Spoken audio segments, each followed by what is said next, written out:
Salut à toutes, salut à tous et bienvenue dans cette nouvelle vidéo sur la chaîne, c'est mon avis. Ça y est, j'ai enfin reçu et testé le Honor Magic 6 Lite. Alors je dis enfin parce qu'on a eu plein de péripéties pour réussir à recevoir ce téléphone qui au final n'a coûté que 299 € parce que si vous nous suivez sur les réseaux, vous le savez, je l'ai commandé sur le site iHonor, donc le site officiel Honor. Il y avait une offre de précommande avec un coupon de réduction à moins 100 €, donc ça le faisait tomber à 299 € parce que son prix d'origine c'est 399 €, attention. Il était fourni avec des oreillettes, le déballage des oreillettes, vous pouvez le voir sur la chaîne secondaire, c'est mon avis 2.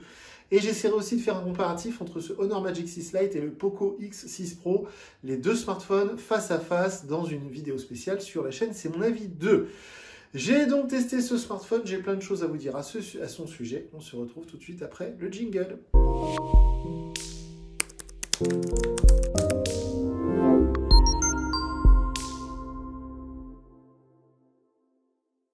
Donc ce Honor Magic 6 Lite, si vous regardez souvent nos vidéos et si vous êtes fidèle à notre chaîne, vous savez que l'année dernière j'avais beaucoup aimé le Magic 5 Lite.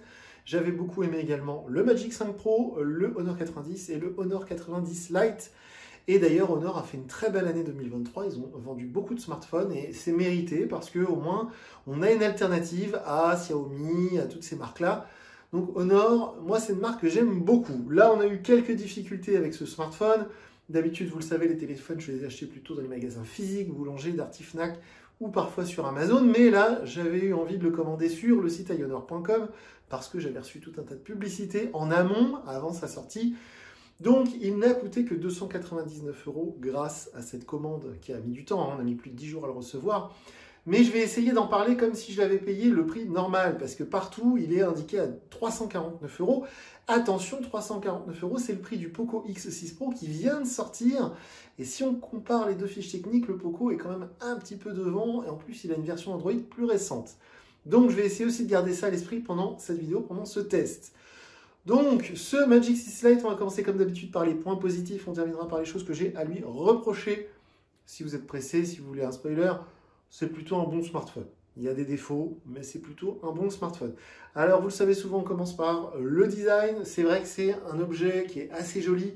Moi, j'aime beaucoup ce design avec l'écran qui retombe sur les côtés. L'année dernière, c'était déjà ce format-là sur le Magic 5 Lite. Il y a quelques années, j'avais eu le Huawei Mate 20 Pro. Je crois que c'est en 2018 de mémoire. Bref, je ne sais plus, mais le Huawei Mate 20 Pro, c'était un smartphone que j'avais beaucoup apprécié et qui avait ce design-là. Si on remonte encore, il y avait le magnifique Samsung Galaxy Edge 6 Edge, S6 Edge. Donc, moi, j'aime bien ce design. C'est vrai que c'est fragile. C'est vrai que ça commence à devenir un peu daté dans le sens où c'est plus trop la mode. Mais ça lui confère une sorte de design assez haut de gamme. Quelqu'un qui ne s'y connaît pas peut peut-être penser que vous avez un smartphone à 500-600 ou peut-être même plus. Oui, pourquoi pas, d'accord. Alors de là à dire, comme mon collègue Brandon Le Proctor, qu'on dirait un téléphone à 1000 €, non. On ne va pas exagérer non plus, on voit que c'est du plastique, on voit que voilà, c'est un téléphone qui est plutôt vers les 300. Mais ça présente bien, c'est bien construit, il n'y a pas de problème de finition. J'aime beaucoup, moi, cette couleur orange exclusive iHonor.com. A priori, on ne peut pas avoir ce orange sur d'autres distributeurs. Et alors, c'est dur à voir en vidéo, même dans la vidéo de déballage, vous n'avez peut-être pas vu, mais sous certains angles, avec une certaine lumière, on voit qu'en fait, le contour du smartphone, il n'est pas couleur argent, il est couleur or. Donc, c'est très joli. Le module photo à l'arrière aussi, il est couleur or, ce qui est plutôt sympa. Donc, c'est vrai que déjà d'une, ça y confère un côté un peu de gamme, et surtout, ça le rend très original, même si cette couleur orange est spéciale, et surtout, 99% d'entre vous vont l'acheter en noir. Il y a aussi une sorte de vert, un peu brillant, qui n'est pas du tout de cette matière-là, et que j'aime beaucoup, c'était dans ce vert un peu étrange qu'on avait testé le Magic 5 Lite l'année dernière, pardon, c'est dur à dire. En plus, il est assez léger, on est en dessous des 200 grammes, on est même plutôt vers les 180 grammes, donc ça c'est cool. Dans les points positifs, on peut parler aussi de cet écran AMOLED 120 Hz. Ça, c'est très chouette. Ça devient une sorte de norme parce que même les nouveaux Redmi 13 chez Xiaomi, Redmi Note 13, pardon, ils sont tous en AMOLED 120 Hz. Même le modèle entrée de gamme à 229 €, Redmi Note 13 4G. Donc, je pense que le AMOLED 120 Hz, ça devient une norme. Malgré tout, c'est un très bel écran qui est lumineux, qui est agréable à utiliser et on peut le bloquer sur 120 Hz. On ne laisse pas le choix à l'interface de gérer elle-même le taux de rafraîchissement. On lui dit taux de rafraîchissement élevé, elle reste à 100 Hz. Ça consomme un peu plus de batterie, mais c'est tellement agréable à l'œil. Donc ça, c'est chouette. Les couleurs sont vives, les noirs sont intenses. Pas de problème là-dessus. Attention, il n'y a pas de certification Gorilla Glass, il n'y a pas de ce genre de choses. Donc je ne sais pas si cet écran est protégé d'une quelque manière pour les rayures. Vous savez, toutes les grandes marques traitent leurs écrans avec des traitements chimiques anti-rayures. Là, c'est pas précisé. Il y avait une sorte de film protecteur préappliqué. Voilà, attention, si vous êtes un peu maniaque, ne le mettez pas avec les clés dans la poche, évidemment, ni les pièces de monnaie, parce que je pense que c'est un appareil assez fragile, mais j'y reviendrai. Au niveau des performances, on a un Qualcomm Snapdragon 6 Gen 1 de mémoire. C'est un processeur assez récent, parce qu'il est gravé en 4 nanomètres, mais surtout, ça marche plutôt bien avec 8 Go de mémoire vive. Bon, 256 Go de stockage, c'est plus qu'il n'en faut. Tous les benchmarks que j'ai faits étaient assez mitigés. Par contre, attention, c'est-à-dire qu'au quotidien, c'est super fluide. On n'a pas de ralentissement. Tout se lance très vite, surtout avec cet écran Super AMOLED 100 Hz. Ça va super vite, c'est très agréable. Mais attention, les benchmarks que j'ai fait Geekbench 6 donnent des chiffres un peu moins bons. Par exemple, qu'un Samsung A25 qu'on a testé il y a quelques jours sur la chaîne et sont un petit peu moins bons aussi que par exemple le Motorola Edge 40 Neo, vous voyez ce genre de modèle. Donc c'est bien, mais c'est pas fou. Et encore une fois, 349 €, c'est tout juste. Voilà. Mais au niveau utilisation quotidien, multitâche, fluidité, évidemment, je n'ai rencontré aucun ralentissement, aucun problème. Donc ça, c'est cool. Évidemment, encore une fois, ça fait la 5G. Alors si vous êtes chez Free Mobile comme moi, c'est très cool. Si vous avez des forfaits plus conventionnels, c'est peut-être moins intéressant pour vous. Les débits en 5G sont plutôt bons. Évidemment, on peut faire du paiement sans contact. Il y a le Bluetooth, il y a le Wi-Fi. Il est certifié IP53, donc il résiste à une immersion dans l'eau. Genre, vous le faites tomber dans la baignoire, normalement, il n'y aura pas de dégâts. Donc ça, c'est très bien. Et enfin, dans les plus, assez anecdotique, il y a un haut-parleur mono. Alors ça, normalement, c'est un point négatif parce qu'à ce prix-là, normalement, le son doit sortir des deux côtés du téléphone. Là, si vous regardez une série, si vous jouez à un jeu, le son ne sort que d'un côté du téléphone. Par contre, c'est très puissant. Donc ça, c'est plutôt cool. Je vous parlais de l'écran tout à l'heure, vous savez que je suis un maniaque du Always On Display. Donc contrairement au modèle Motorola qui me rendent fou, qui me frustre énormément, chez Honor, on a bien le Always On Display avec les informations qui restent à l'écran en permanence. Ça, c'est très très chouette, j'aime beaucoup. En plus, il y a une espèce de petite biche ou je sais pas quoi, c'est assez sympa. Et on peut bien évidemment déverrouiller le téléphone avec le lecteur d'empreintes qui est sous l'écran. Ça, c'est plutôt chouette aussi. Et on termine les points positifs par deux choses très importantes. La photo. Je trouve que la photo, je dis la photo parce que ça englobe tout. Le grand angle, le zoom, les selfies, les photos de près, le temps de réaction, vous savez, du déclencheur photo. Voilà, on n'a pas de temps de réaction trop long, etc. Et surtout, quand on visionne les photos après coup, elles sont impeccables, elles sont lumineuses, les couleurs sont belles. Moi, j'aime beaucoup le rendu photo qu'on a avec ce Magic 6 Lite, qui est pour moi plus ou moins le même qu'on avait avec le Magic 5 Lite l'année dernière. C'est un très bon photophone, que ce soit les photos normales, les photos de près ou en selfie.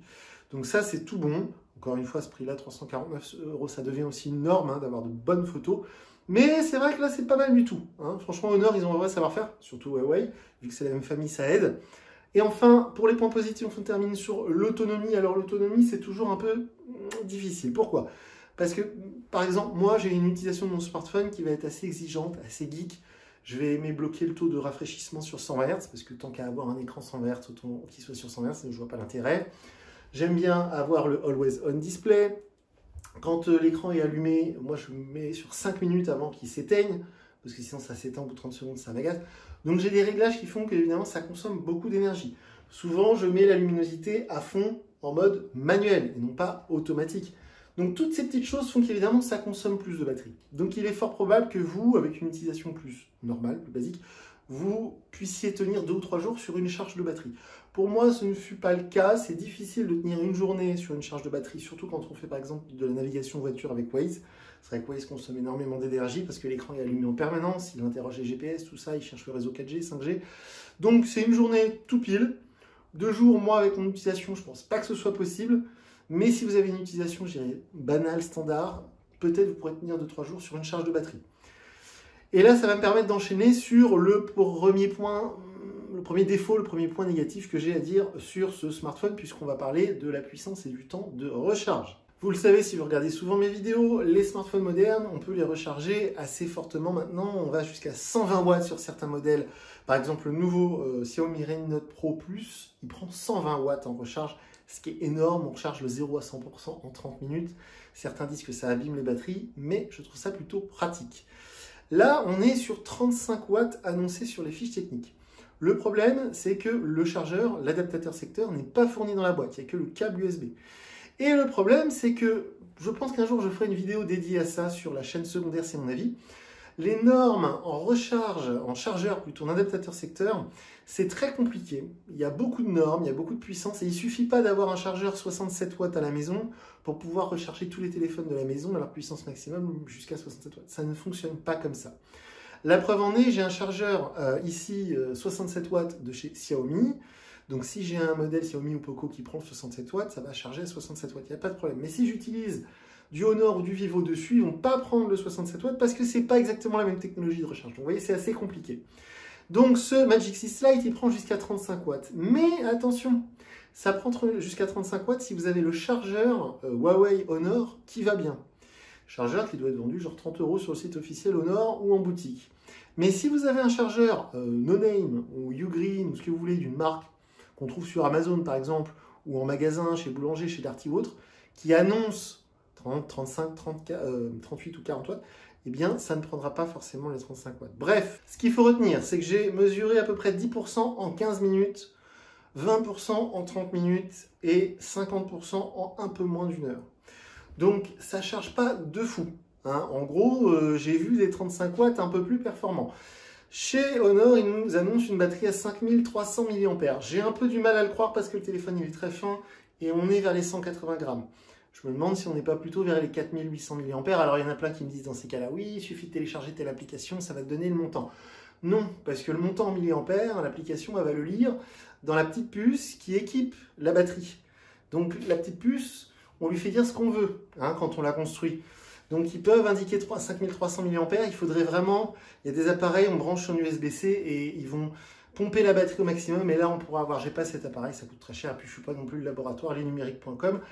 Tout ce que je peux vous dire, c'est que ça charge pas de fou. Hein. C'est genre, pour le 0 à 100%, on est à une grosse heure et demie, 1h 3/4. Donc c'est assez long, surtout dans ces prix-là, puisque certains concurrents, notamment le Poco X6 Pro 5G qui vient de sortir, prend 67 watts, donc ça chargera 2 fois plus fort à peu près. Voilà pour la parenthèse recharge. En plus, évidemment, le chargeur, comme je disais, n'est pas fourni dans la boîte, la coque non plus. Et vu le modèle, c'est un peu exotique quand même, il sera plutôt difficile, entre guillemets, d'aller trouver des accessoires compatibles, des coques, des verres trempés, des machins comme ça. Donc, il faudra sans doute aller sur Internet, alors que pour des modèles plus répandus, du Redmi Note 13 ou du Samsung A25, ce sera sans doute plus facile à trouver en boutique. On referme la parenthèse. Sinon, sur les vrais points négatifs, les choses que j'ai vraiment à lui reprocher, eh bien, c'est surtout sur la partie logicielle. Alors, je vais essayer d'arrêter de vous saouler avec ça à chaque fois. C'est hyper important. Aujourd'hui, vous achetez une voiture à 85% pour l'équipement multimédia, l'écran tactile, les fonctionnalités, etc. Maintenant, vous voyez, la majorité des appareils qu'on achète au quotidien, ils sont animés par un software, par un logiciel, par la programmation de la chose. Sinon, le matériel en lui-même n'a plus beaucoup d'importance, même si évidemment ça compte. Et là, le problème, c'est que les concurrents, ils vont avoir un logiciel un peu plus performant, ou en tout cas un peu plus moderne. Cette interface Magic OS 7, elle est un peu vieillotte. Malheureusement, pour l'instant, il n'y a aucune mise à jour de prévue ou d'annoncée. Un petit exemple, le tiroir d'application, il est limité à 4 icônes par ligne. C'est tout bête, c'est pas grave, mais ça date un peu le téléphone. De la même manière, on ne peut pas virer les suggestions en haut. Je sais que beaucoup d'entre vous me disent « je m'en fous, c'est pas grave ». Ça m'agace un petit peu. Il y a des petits détails comme ça à droite à gauche qui font qu'on se dit « bon, voilà, c'est bien, ça s'utilise bien au quotidien ». Mais si vous avez un collègue, un copain, un beau-frère, je ne sais qui a par exemple un Samsung A25 ou même un A14, parce que le A14 il a été mis à jour vers Android 14, il aura des fonctionnalités, des options de personnalisation sur One UI qui seront sans doute plus poussées que celles que vous avez sur Magic OS. De la même manière, le nouveau Poco X6 Pro, je ne suis pas sponsorisé par Poco, hein, mais eh bien, il est déjà équipé d'Android 14 et c'est le concurrent direct. Donc là, c'est un vrai point négatif. Magic OS 7, c'est une interface qui est stable. Alors, j'ai pas de mise à jour de dispo. Hein. Chez Honor, les mises à jour, c'est pas tout le temps non plus. Voilà, le menu est plutôt clair. Hein. Ils sont pas trop pressants avec la collecte des données personnelles. Donc ça va. Au niveau des applications préinstallées, il y avait 6 ou 7 applications, vous savez, sponsorisées. Facebook, Spotify, TikTok, ce genre de choses. Bon, ça se désinstalle bien, il n'y a pas de problème. Par contre, il y a beaucoup d'applications Honor qui sont complètement inutiles, disons-le, et qui, même quand on les désactive, souvent se réactivent toutes seules, ce qui est assez agaçant. Typiquement, MyHonor, qui ne sert à rien, une sorte de club bidon. Bon. Chez OnePlus, ils font pareil avec le Red Cable Club, là, vous savez, la petite carte qu'on a vue. Franchement, c'est un peu le même système. Bon, c'est pas très utile, ça sert pas à grand chose. Vous avez des trucs comme ça qui reviennent, voilà, le truc de sécurité, on a beau le désactiver, il sera active. Il y avait tout un tas d'applications que j'ai réussi à virer. Alors le App Market, ça c'est plus problématique. On a le même phénomène chez Xiaomi en ce moment et Poco. C'est-à-dire qu'en fait, les fabricants chinois veulent absolument avoir leur marketplace pour arrêter de donner de l'argent à Google via le Play Store. Les fabricants chinois veulent faire comme Samsung avec le Galaxy Store ou bien sûr avec Apple et l'App Store. C'est-à-dire que les fabricants chinois veulent prendre une commission à chaque fois que vous allez installer une application, qu'elle soit gratuite ou payante. Donc, ils ont développé App Market. On a vu il n'y a pas longtemps chez Xiaomi le App Mall. Et ce genre de truc, on ne peut ni le désactiver, ni le supprimer, ni le désinstaller. Rien n'est obligé de le subir. Il ne faut surtout pas cliquer dessus, parce que si vous allez gérer vos applications Android avec ce truc-là, là, vous donnez toutes vos données personnelles à je ne sais qui, parce qu'on ne sait pas vraiment qui est derrière App Market, parce qu'au Nord, ils n'ont pas développé, c'est sous-traité, c'est très compliqué. Bref, ça, c'est vraiment quelque chose qui m'embête. On a aussi, je vous l'ai déjà fait remarquer dans d'autres vidéos, je ne vais pas le redire, mais on a aussi les boîtes à outils SIM. Ce genre de truc que je ne vois plus depuis 15 ans, les smartphones Android qui ne servent à rien. Franchement, c'est assez anachronique de voir ce genre de choses. Bref, sinon, effectivement, petit mea culpa. Il y a quelques mois maintenant, sur tous les Honor que j'ai testés avec Magic OS 7, je vous ai dit, c'est quand même hallucinant. On ne peut pas supprimer quand il y a un dossier, des dossiers d'icônes sur le bureau. On ne peut pas les supprimer d'un coup. On est obligé d'aller dedans et de vider toutes les icônes pour virer le dossier. Alors, je lis certains de vos commentaires, surtout sur les réseaux sociaux. Et effectivement, certains m'ont donné l'astuce. C'est quand même assez bizarre. C'est pas très ergonomique, c'est pas très logique, étant donné que toutes les autres interfaces Android fonctionnent d'une manière différente. Pour virer ce genre de dossier là, qui apparaît sur votre écran et qui ne sert à rien, habituellement on clique dessus assez longuement, puis on peut aller le mettre dans la corbeille, ou on peut le supprimer. Vous voyez là, il est possible uniquement de le réduire ou de le renommer.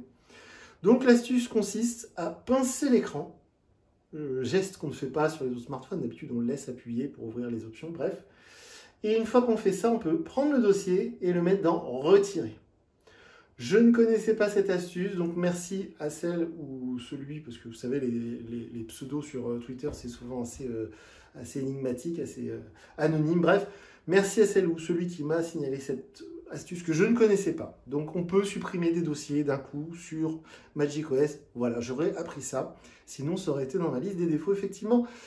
Je vais essayer d'accélérer un petit peu. Oui, effectivement, le téléphone, il semble un petit peu fragile. Le design peut en rebuter certains. Ok, ça, on l'a déjà dit. Et dans les petits détails, mais alors là, c'est vraiment pour chipoter. On a de base le clavier qui est SwiftKey. Vous savez, c'est pas le clavier de Google qui est préinstallé. Encore une fois, c'est des questions d'argent, c'est pour récolter un petit peu de sous. Chez Honor, chez Huawei, ils ont dit d'accord à Microsoft, parce que c'est Microsoft qui a racheté SwiftKey. Donc par défaut, quand on est sur un texte, on tape quelque chose, par défaut, on va avoir ce fameux clavier Microsoft SwiftKey qui est franchement pas le meilleur. Même si je sais qu'il y a toujours quelqu'un pour lever la main et dire « Moi, je l'utilise depuis 10 ans, c'est le meilleur ». Bon, 99,9% des utilisateurs Android utilisent Google Gboard.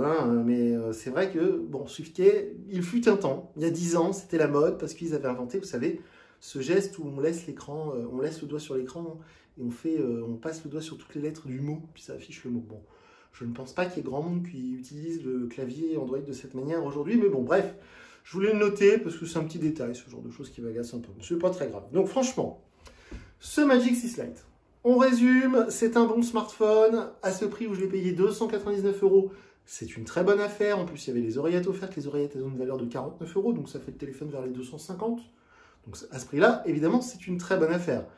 On va dire, si on déduit le prix des oreillettes, 250 €, un smartphone performant, avec la 5G, un écran AMOLED, etc., des très bonnes photos, bon, c'est pas cher, c'est une très bonne affaire.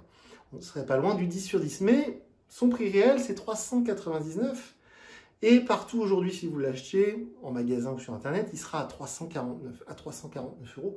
C'est un bon smartphone. Si vous voulez absolument du Honor, parce que vous avez eu un Honor, vous avez eu un Huawei, 349 €, c'est un bon smartphone, il n'y a pas de problème.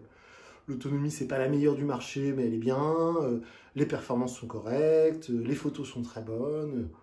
Honnêtement, c'est un bon smartphone. Après, si on compare avec ce qui se fait aujourd'hui, ce que vous pouvez avoir pour ce tarif-là, évidemment, avec toute la concurrence à 350 € aujourd'hui, vous pouvez peut-être trouver un peu mieux, que ce soit sur l'interface, la partie logicielle, le software, que ce soit sur, par exemple, un haut-parleur stéréo, c'est un petit détail, Vous voyez les petites choses sur le design, peut-être que vous pourrez trouver un appareil qui correspond plus à quelque chose qui va être peut-être plus robuste, voilà, des petites choses comme ça. Bon.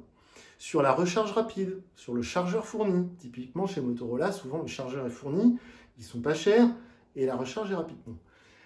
Il y a des petites choses comme ça, si je devais lui donner une note sur 10, au tarif normal 349 €, on sera à 7 sur 10, au tarif où je l'ai payé, 299 €, c'est 8 sur 10. Voilà, on va faire comme ça tout le monde est content. 8 sur 10, c'est un bon smartphone, c'est pas une mauvaise surprise, c'est pas un téléphone qui a un vrai défaut, au contraire, je le trouve plutôt polyvalent. Donc si vous hésitez à l'acheter, achetez-le, vous ne serez pas déçus. Comme d'habitude, sous la vidéo, les commentaires sont ouverts, donc n'hésitez pas à donner votre avis. On est présent sur le réseau social X, anciennement Twitter.